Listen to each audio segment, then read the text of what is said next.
Okay, so now we are in section 7.2. We're in chapter 7, which deals with the study of differential equations. It's really an introduction to differential equations.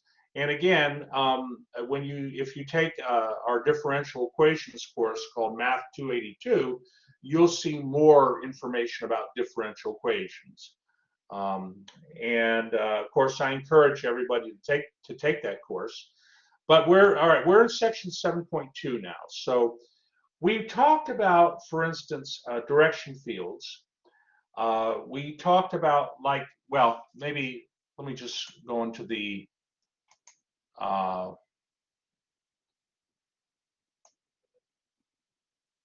example here. So, Sorry, Professor, we're still in 7.2? we're still in 7.2. We're still in 7.2. And if you recall last time, we said, well, okay, here's a differential equation, y prime equals x plus y. This is section 7.2, a little review. There's a differential equation, and we can draw, well, for our purposes, the direction fields, like you see there in figure 3, are going to be given to you in the problem. When you go to higher level courses, you'll have computer software that can plot those direction fields for you. Saves a lot of time. But you still need to understand what the direction fields mean. So every point in the xy plane, every coordinate has, based on the differential equation, in this case y prime equals x plus y, every coordinate xy coordinate has a derivative, a value of a derivative. And by picking different coordinates in x and y, you can generate the corresponding direction field. So that's what they did. If I go down here, like in example 1 in the textbook, here they say sketch a direction field for this differential equation, y prime equals x squared plus y squared minus 1. And you see what they do is they just randomly pick coordinates. They have 10 coordinates there that they're showing. And every coordinate, they compute the derivative. And then the tangent line at that coordinate has a slope with the corresponding derivative value. And that's how they generate a direction field like you see here in figure 5, which goes with example 1. Now they did it by hand. They worked it out by hand. Again, in your homework problems for 7.2, you're not going to have to uh, uh, go and generate an entire direction field by hand. Most of the time, you'll be given pictures of direction fields. So you might have to identify what differential equation goes with the direction field, but you're always going to have a picture of something, okay, of the direction fields. Yes, Claire. So, Professor, like I get it when we have when we substitute when we have y prime equals 2 minus y, like we did last time. But like when we have x and y, like do we substitute them with the same number, or like how do we the kind of You just pick. So, like for instance, in this example 1 here. So, like there, you see there, you have your y prime under solution in the table. You have y prime equals x squared plus y squared minus 1. Mm-hmm. And that's your derivative. So like if x equals -2 and y equals 0, that first column there, well, if you substitute x equals -2 and y equals 0 in the differential equation, you'll get a derivative of 3. You'll get a derivative of 3. So at the point -2, 0, the tangent line has a slope of 3. Oh, okay. And if you look here in the picture for that direction field, you see there -2, 0 in figure 5. You see Mm-hmm. that? Maybe I can just move this up a tad. Okay. Uh, at -2, 0 on the x-axis, that slope is about equal to 3. Yeah. On the other hand, let's say you have x. Let's go to the third point. Well, let's go to the second point. Coordinates x equals -1, y equals 0. if you substitute those values in the differential equation, y prime is going to equal 0. So I would expect at negative 1, 0, that point, the slope of the tangent line would be 0. So you'd see a flat tangent line. And you see that in figure 5 at coordinate negative 1, 0. Isn't the slope flat there of that tangent line? Yeah. At that point, yeah. And so you just, and then like at 0, 0, at the origin, the value of the derivative is negative 1. So look at the origin. There's a tangent line. The slope of that tangent line, doesn't it look like it's about negative 1? Yeah. Yeah, so you know, so to generate the direction field, you know, if you were to do it by hand, you would just pick a lot of points and have a big table of derivative values, and that would allow you to draw your direction field. But you know, in your homework, you're not going to have to do all that. You're going to be given pictures of direction fields, and that'll save a lot of time. It's really just understanding the direction fields. And the thing is, we also learned that if we have a solution like figure 6, we don't know the solution to the differential equation that we're using here in example 1, but that doesn't mean we can't see what solutions look like. So like in figure 6, if we're requiring a solution to the differential equation to pass through the origin, then that solution is going to have to look like that purple curve you see in figure 6. The solutions have to obey the direction field because the tangents to the solution curve, the solution curve has to obey the tangents, its tangents at the different points on the solution curve. So that's really the beautiful thing, the fact that you know the direction fields you can see what a lot of different types of solutions are going to look like, as you see there in figure 8, and of course different initial conditions might mean the solution looks very different depending on your initial conditions. Initial conditions are, as you recall, you're requiring the solution curve to pass through an XY coordinate. So this is nice, you know, we can, based on the differential equation, we can generate a direction field, and we can see what typical solutions look like. But ultimately, too, we want to be able to evaluate the solution at different values of x.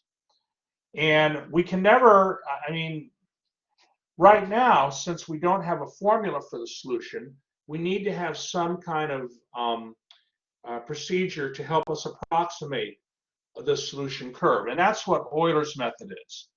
That's what Euler's method is. So Euler's method here, what they do is they say, okay, the basic idea, and maybe I can highlight this. All right, the basic idea behind direction fields can be used to find numerical approximations to solutions of differential equations. Okay, so we illustrate this method on the initial value problem that they had to introduce direction fields. And there it is, y prime, or dy dx, equals x plus y. And we're requiring the solution to the differential equation to pass through the point 0, 1. When x is 0, y equals 1. So they mentioned that the differential equation tells us that, well, y prime of 0 would have to equal 0 plus 1, because when x is 0, y equals 1. We're demanding that. And so the solution curve has a slope 1 at the point 0, 1. So they mentioned as a first approximation to the solution, we could use the linear approximation x plus 1. Okay, so a linear approximation, the slope is 1 because the derivative is 1, and the solution passes through 0, 1.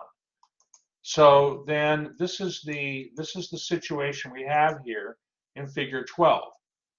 So what they've done is they've drawn the solution curve to the differential equation through the point 0, 1, and then there is this linear approximation to the solution curve, y equals x plus 1.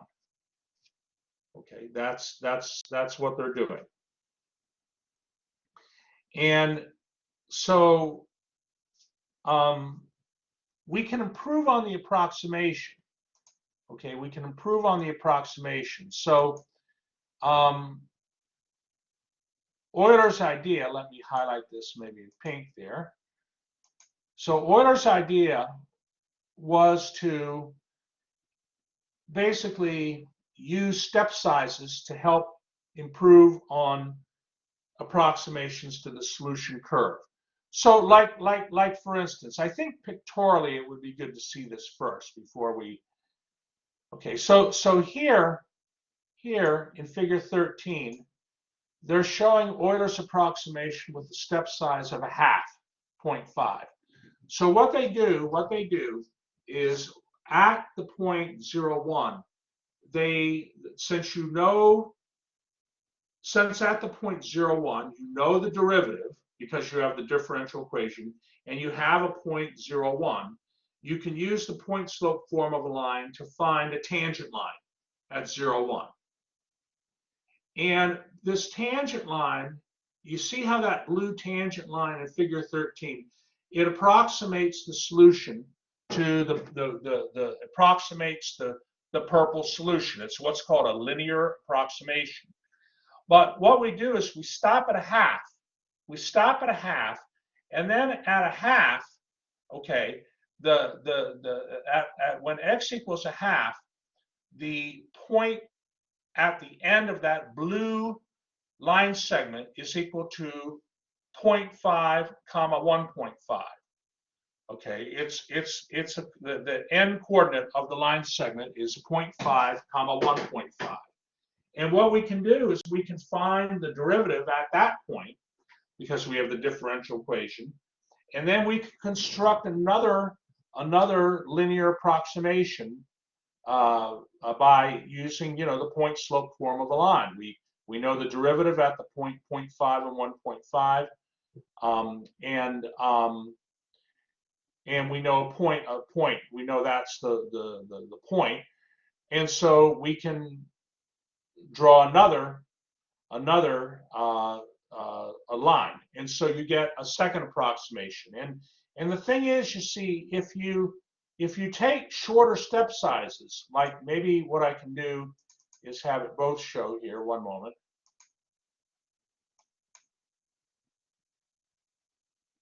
Yeah, so in this, figure 13, let me just see if I can maybe, there we go.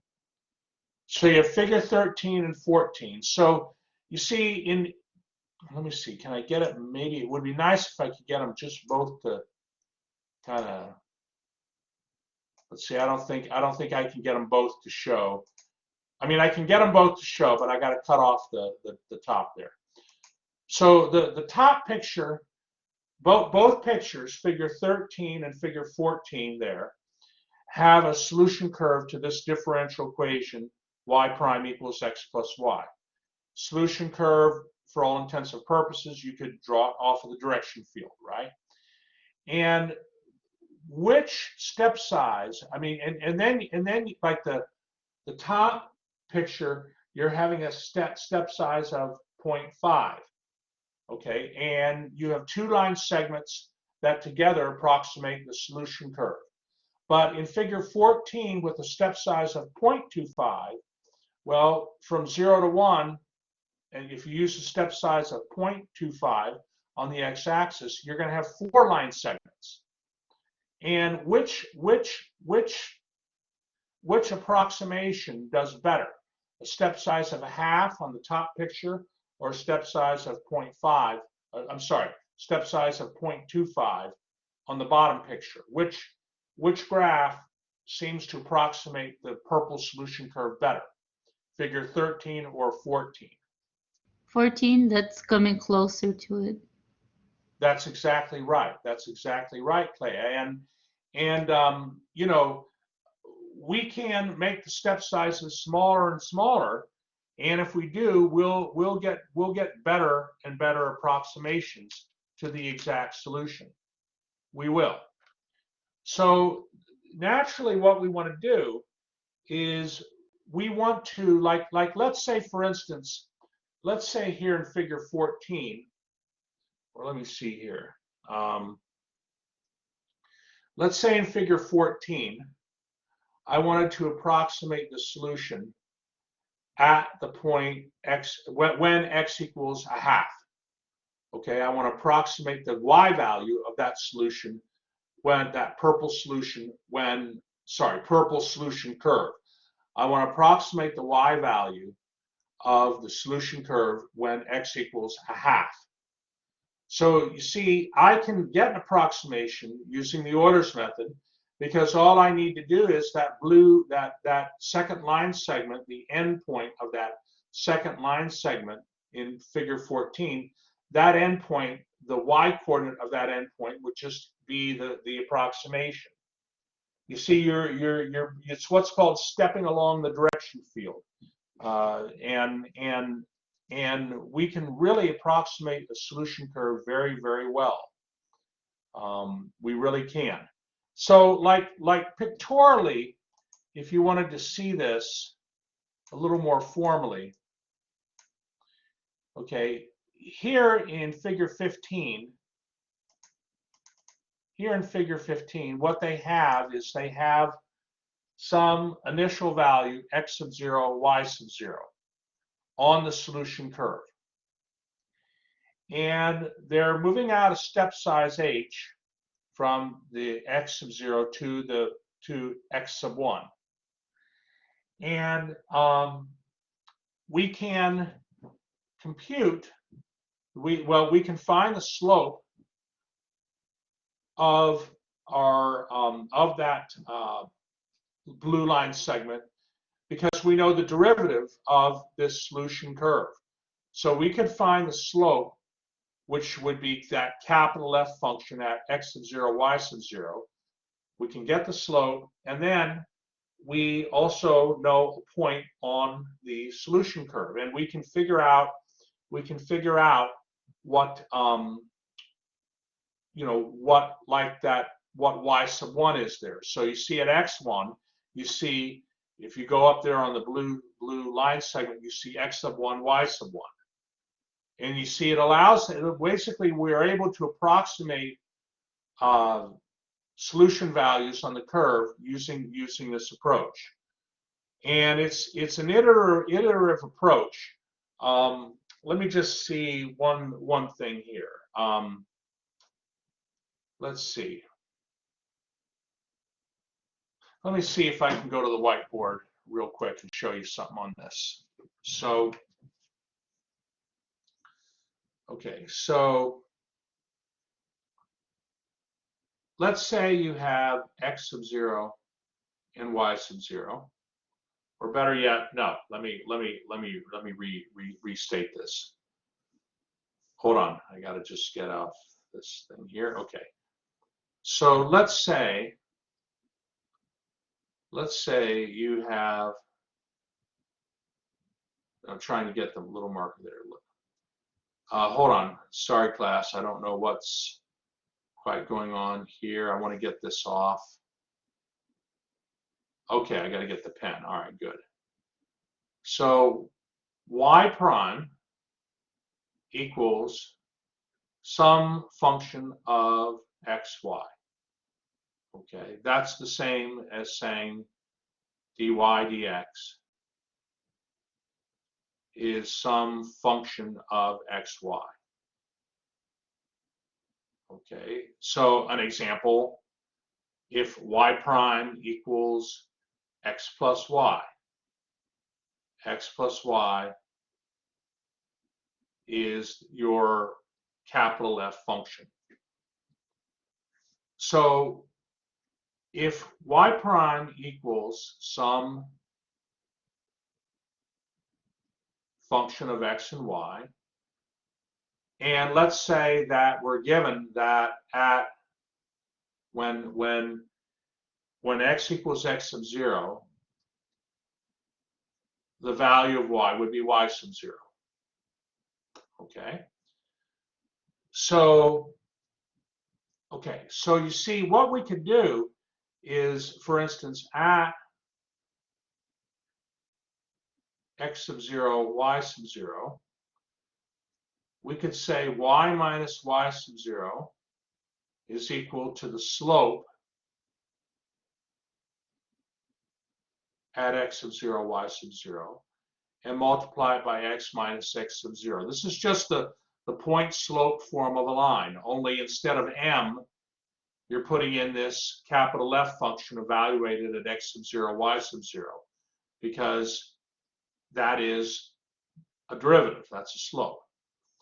So therefore, then y would equal y sub 0 plus capital F function evaluated at x naught, y naught times x minus x naught. Okay. And let me be even a little more clear here. I'm going to put a y1 here and an x1 here. Okay, I'm going to put a y1 there and an x1 there. Okay, so x1 minus x sub 0, we're going to call h. We're going to call h. So if we wanted to know, you know, at x1, what's y? y1 will approximately be equal to y sub 0 plus h times f of x naught, y naught. That's how Euler's method works. That's how it works. It's an iterative approach. You see, you have a way to estimate what y1 is.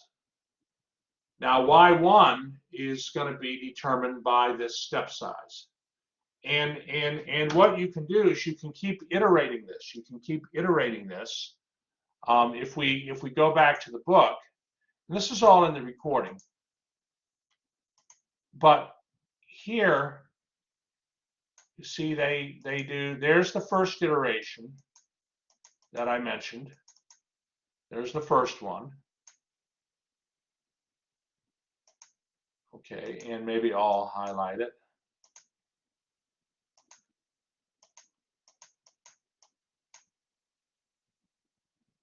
Here's the second iteration.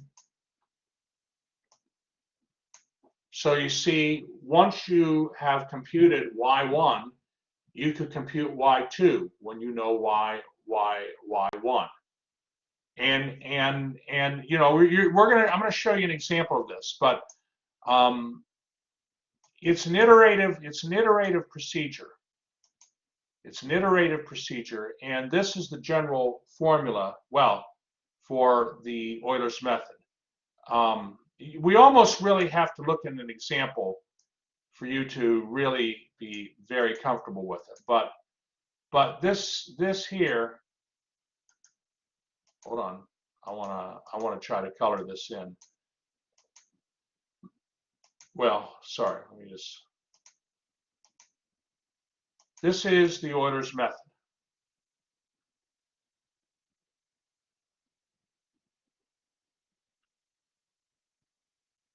So let's go ahead and look at an example that really I think will make it very clear on how to use this method. Okay. So, all right, there it is, Euler's method. Let me go to my example. And let me give you a moment to copy this example down. Okay, let me give you a moment to copy this example down.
Okay, so let's see what we're doing with this problem here.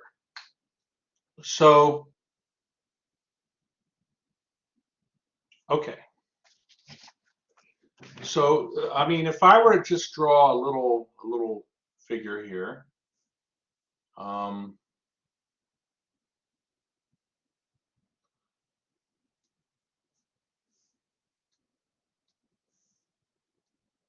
sorry, give me just a moment here.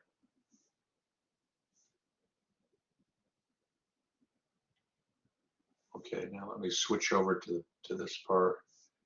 You know, we have an x and a y-axis, and we have some, you know, we have some solution to the differential equation. Maybe it's this.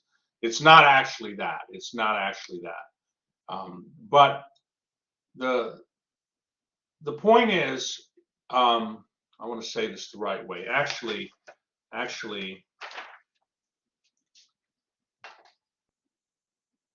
let's see here. Actually, class, I'm going to have a picture of this later on. So let's just go ahead and apply Euler's method to the situation at hand. So what we want to do is we have this differential equation, and we're told initially y of 1 equals 0. So that means initially x sub 0 is 1 and y sub 0 is 0. And we want to approximate what y of 3 is. We want to approximate what y of 3 is.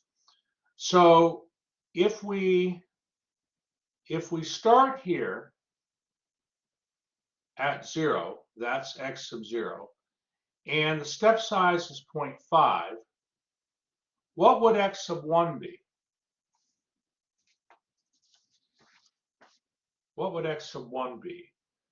Oh, I'm sorry, it's 1 here, not 0, 1. Right, we're starting off at 1 here. And step size is 0.5. X1 would be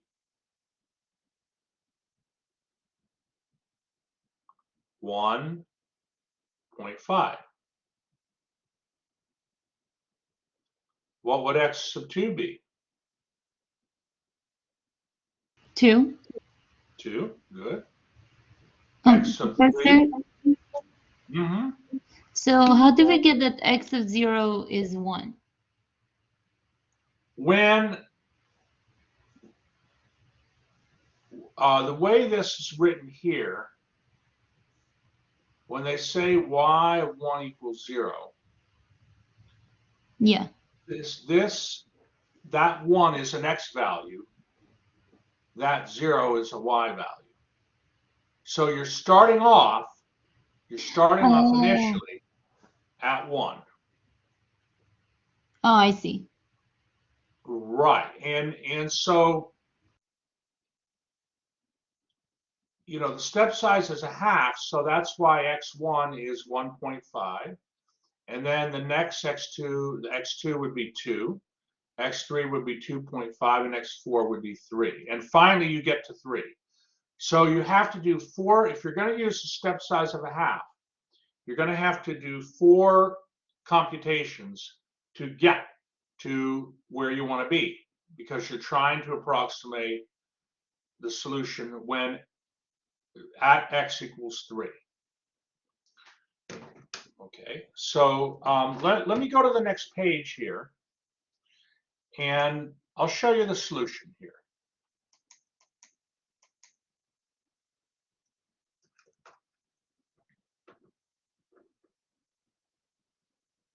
So first thing I always like to do is, in these problems, is I like to hold on here. I like to just draw a little picture. Okay, I start off at 1, and then the step size is a half, and so I'm able to identify what x1, x2, x3, and x4 are. Now, initially, x sub 0 equals 1, and y sub 0 is 0. That's the initial condition. Now we want to estimate the solution, a y value of the solution curve when x equals a half. When x equals a half. Well, keep in mind that based on Euler's method, y1 will equal y sub 0 plus h times the derivative evaluated at x sub 0, y sub 0. Y prime equals y minus 2x, right? So your derivative function is y minus 2x. So when I compute the derivative, so first of all, y sub 0 is 0. Step size h is 0.5. And when I compute the derivative, well, the derivative here is y minus 2x. So that would have to be 0 minus 2 times 1. I mean, what this is here is this is y sub 0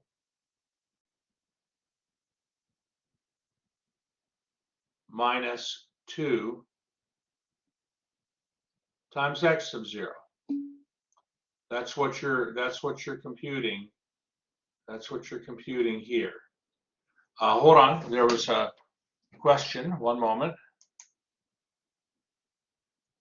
Yes, Mohammed. Yes. So the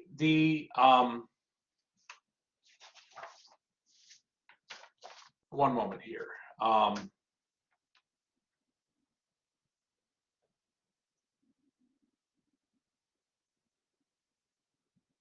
All right, let me, one moment. So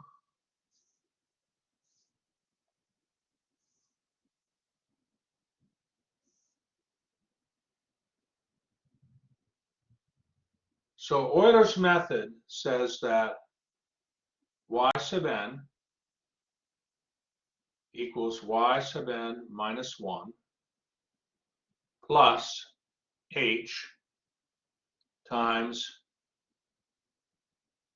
see, this new type that they got, it's a little bit, I mean, it shows nicer, but it's a little bit too big, you know. Let me try this again. Let me try this again.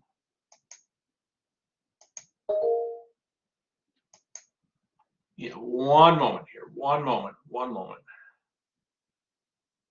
Maybe I can slip it in here. So y sub n equals y sub n minus 1 plus h times the derivative evaluated at the previous point, x sub n minus 1, y sub n minus 1, where n goes from 1, 2, 3, and so forth. This is the Euler's method. This is the Euler's method in your textbook from section 7.2. So what basically this means, what this means is that if you want to compute if you want to approximate the solution, okay, at a point, y sub n, you need to base it off of the previous point, y sub n minus 1 plus h times the derivative at x sub n minus 1, y sub n minus 1. And so that's what I'm doing here for the first iteration. Does that make sense, Mohammed? Here's y sub 0 plus h times f of yeah. Now, all right, good. Now look at x sub 2. X sub 2. Oh, yes, play it. Question? Yeah, so like I get the formula, but like we have h of f, and then we have xn minus 1 and yn minus 1.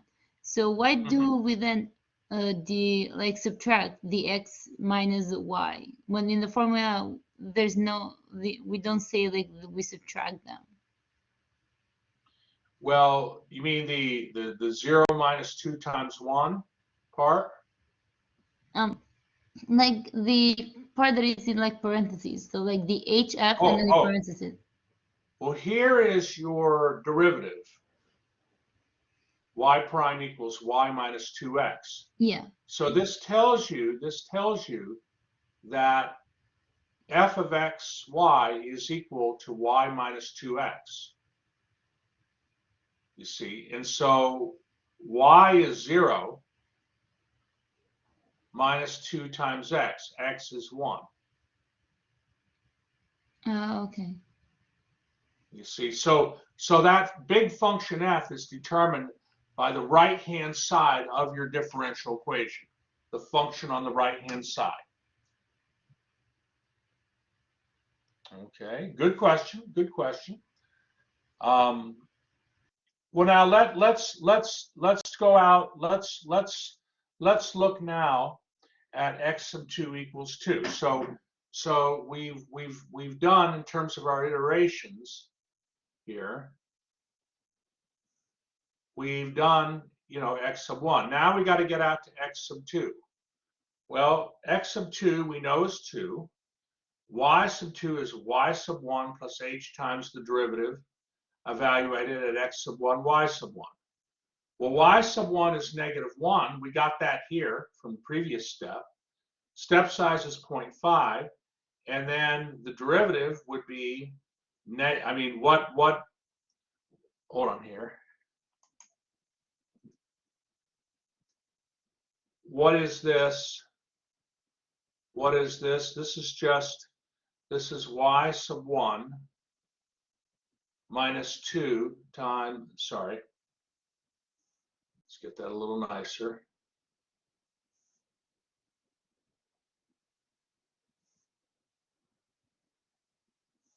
This is y sub 1 minus 2 times x sub 1, which is negative 1 minus 2 times 1.5. There's, 1.5. So, and then you get negative 3. Negative 3 is going to be y sub 2. Now now you're going to now you're letting x, you're going out another step. A half, 2 plus a half is 2.5. Y sub 3, it turns out, will equal negative 6.5. And then if you go out yet another step to get to 3, which is what you're interested in, for that, y sub 4 turns out would be negative 12.25. Okay, so do you see how we're doing this, class? Yes. Okay, good. I mean, are there any questions at all? I'm semi-confused on how you found the x sub, like, how did you find that x sub a number equals a different number? Is that from the step value? Well, the step value, you're doing these step value. So you start off at let's see, Anton, in the problem, you agree that you're starting off at 1. That's x sub 0. I agree that we're starting off at 1, but I'm not entirely sure how you get y sub 0 is 0 as well. Oh, because the initial condition, okay, because the initial condition was y sub 1 equals 0. This means that when x sub 0 equals 1, this implies y sub 0 equals 0. So both y of 1 and y sub 0 are the same thing? Well, no, y sub 0 is 0, and x sub 0 is 1. And then y of 1 is 0. Y of 1 is negative 1. Then You what did compute you that. just write? Hold on. There's a little, let me, so this is all in the recording, but let me clear that.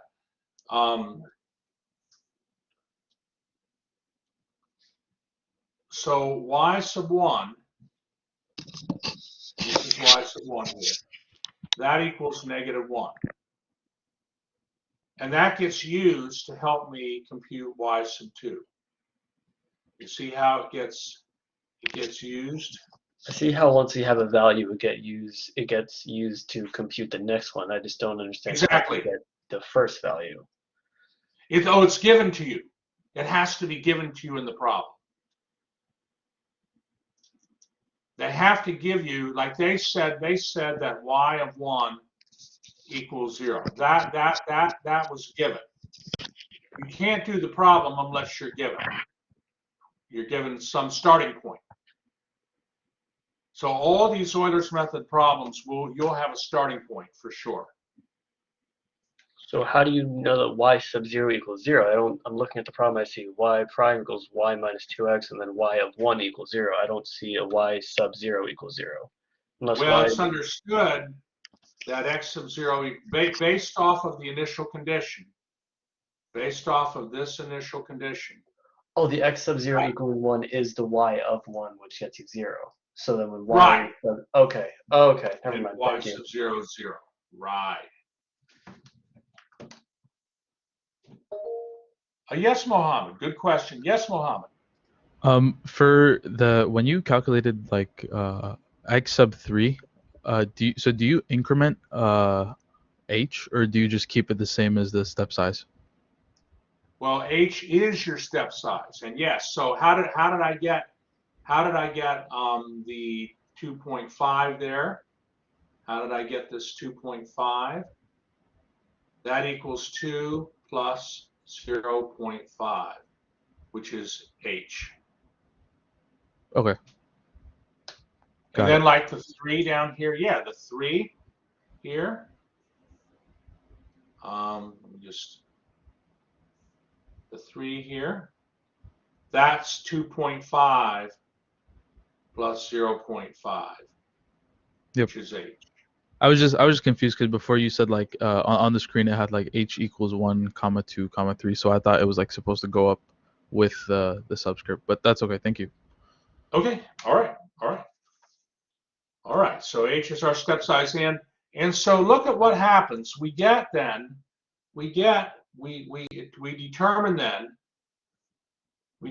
here that y sub 4, okay, y sub 4 is equal to negative 12.25. Another way of phrasing that is this. Let me rephrase it another way.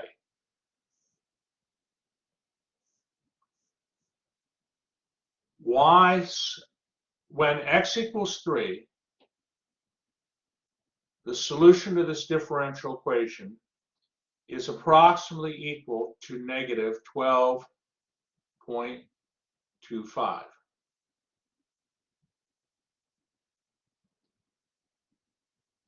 And that's what we were looking for. That's what we were looking for. Professor, can you explain this last part again?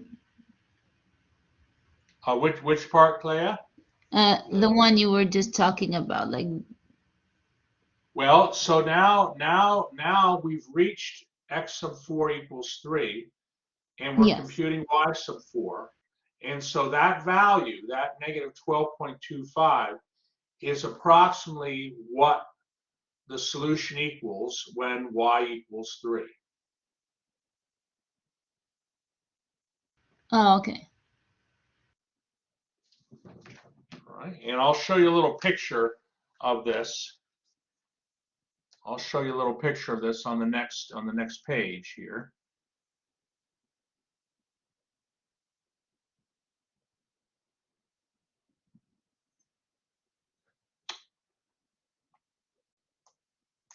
So here, because I think this will be helpful too, by Euler's method,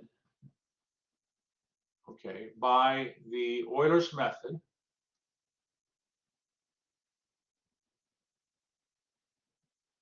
okay, y of 3, and I don't know why that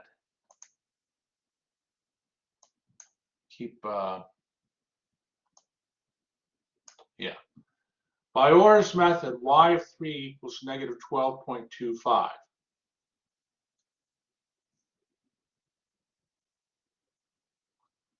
And note that if you take Math 282, which is differential equations, you'll learn that the solution to the DE stands for differential equation. The actual solution to the differential equation is this. This is like the true exact solution, but you don't have the ability yet to do that. But if I were to graph this solution, if I were to graph that solution on the picture below, okay, if I were to graph it out,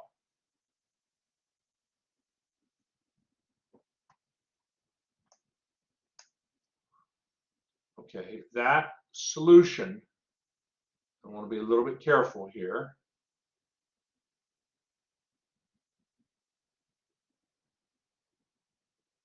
Yeah, that solution would start at 1, and this is what the solution would look like.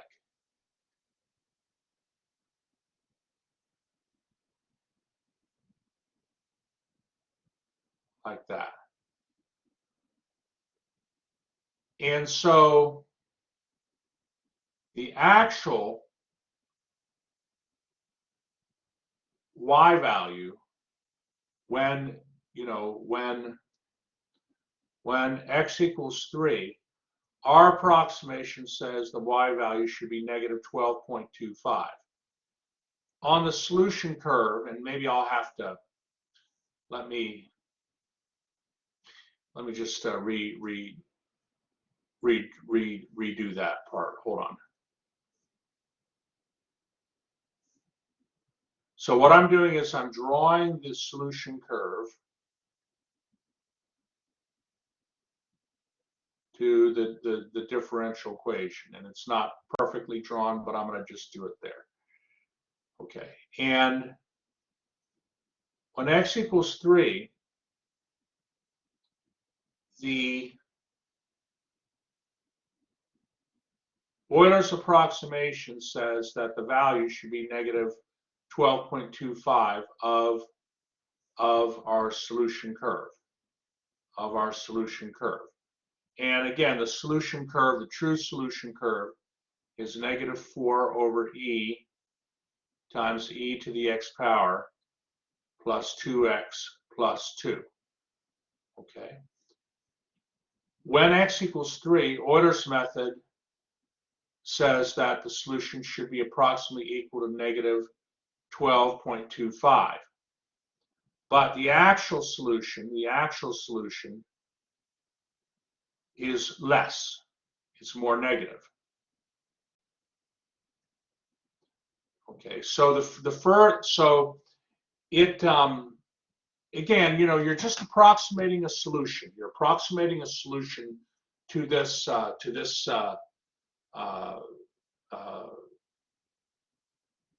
you're approximating the solution to this differential equation. But I just wanted you to have a little context in, what a little picture of what's going on. Notice the initial condition is y of 1 equals 0, and so that's where the graph starts, right here.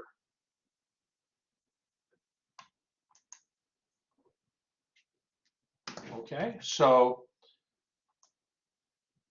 really, once you practice a few problems, and I'm going to give you an opportunity here, once you practice a few problems, you'll get comfortable applying the Euler's method. And of course, I want you to work the problems out by hand. The number of iterations is not going to be, I mean, obviously, if there were like, you know, like 20 iterations or something, if you had a very small step size, you'd have to do a lot of iterations. Okay, like for this problem,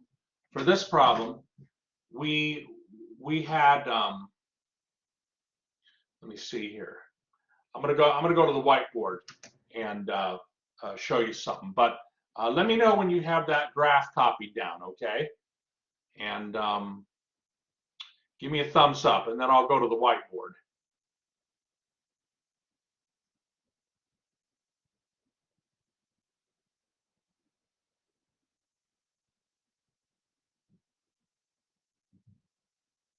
So, Professor, for us now, we just need to find, for example, in this case, the y of 3, what that equals minus 12.25, right? Do we need to That's do this? correct. Okay, we don't need to do the graph and like find this y. No, because you don't have the skill set yet to find the actual solution to that Okay. differential equation. You got to take Math 282 for that. But I just wanted to sort of show you in context what you're doing here.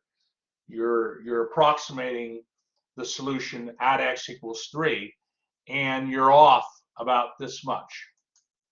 This is like your error here.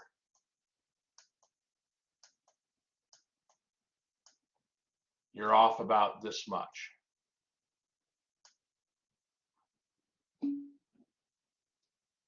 Sure. Yes, Mohammed. Yes, yes. I will.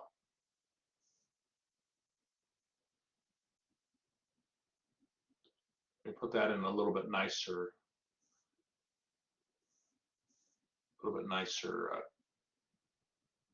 thing here. So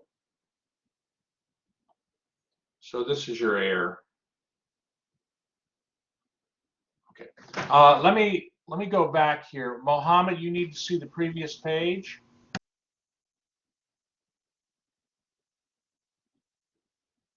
Let me show you that. Here's the previous page.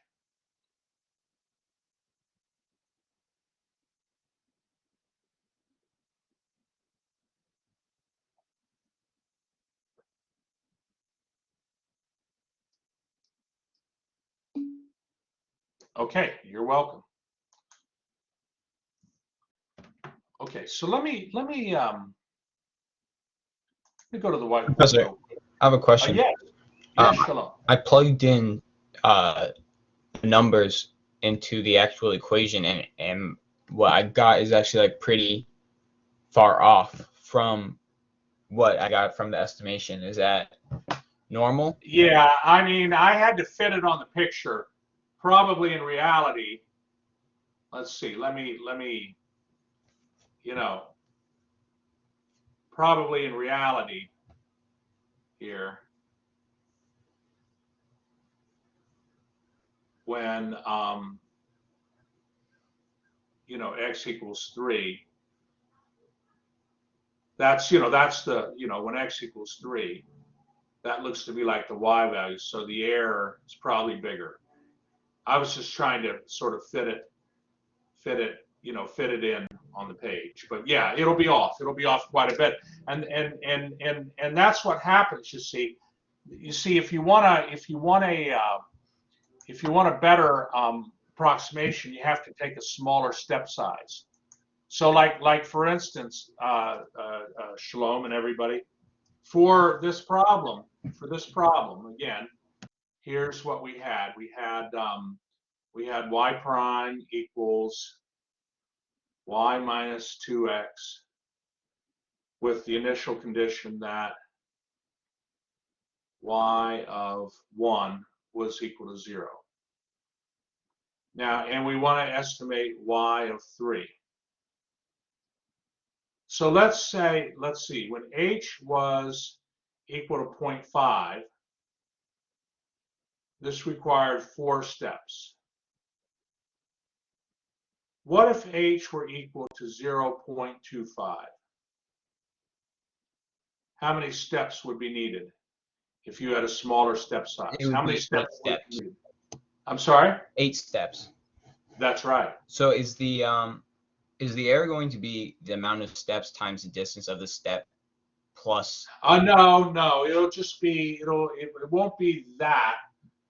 Although that's an interesting thought. The thing is, you can't really compute the error unless you know the actual solution. So I just wanted to, but I wanted to graphically show you kind of what you are doing here Okay. with the Euler's method. There are, remember when you had the approximate numerical integration formulas, trapezoidal rule, midpoint rule, and so forth, you had error bounds, right? You had error bounds that gave you an idea of how far what the most your error could be. In this section 7.2, I don't see any error bound formulas. So, but I'm confident there are some error bound formulas. It's just you're not going to learn them in this class. So that's a very good question, Shalom. Very good question. Perhaps during the break I can investigate that a little bit. So, Professor, the more steps we have, the less the error is going to be, right? Because we're getting closer to the actual. That's exactly right. That's exactly right. As a matter of fact, let me bring up something here in the book that, hold on here, maybe I can highlight it. Just want to highlight it. Yeah, in the ebook,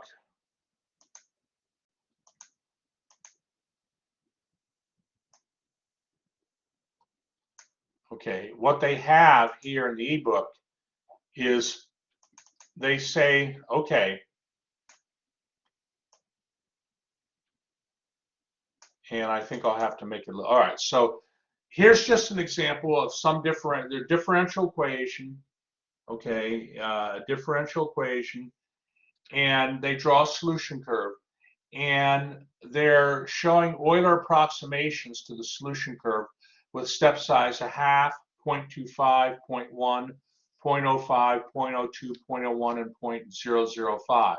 0.005 is 5 thousandths. And you can see that these approximations are approaching the exact solution curve as h approaches 0. Okay, this is actually for the differential equation y prime equals x plus y. It's example 3 in the book. But yes, that's exactly right, Clea. And the nice thing is, you see, today we have good computer power. So we can really, if we can't solve a differential equation, if we can't get an explicit solution, we're able to certainly use Euler's method to very well approximate any value of the solution that, like if we're interested, hey, what's the solution equal to when x equals 5? We can get that very, very nicely.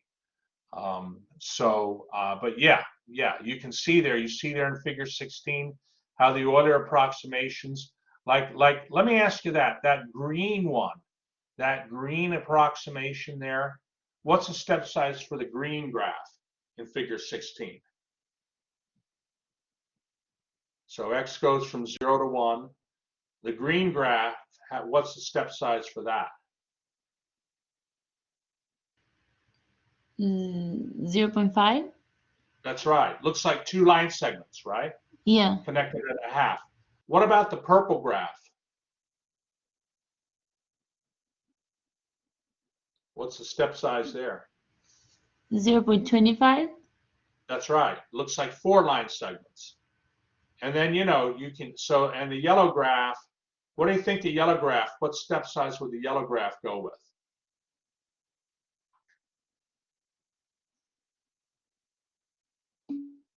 That's right, OPME, 0.1.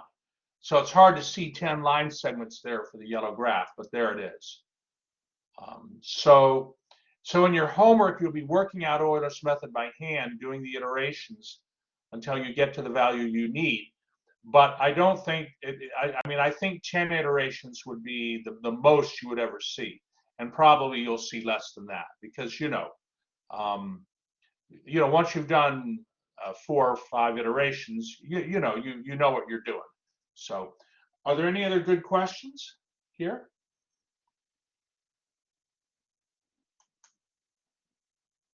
Okay, I'll stop the recording.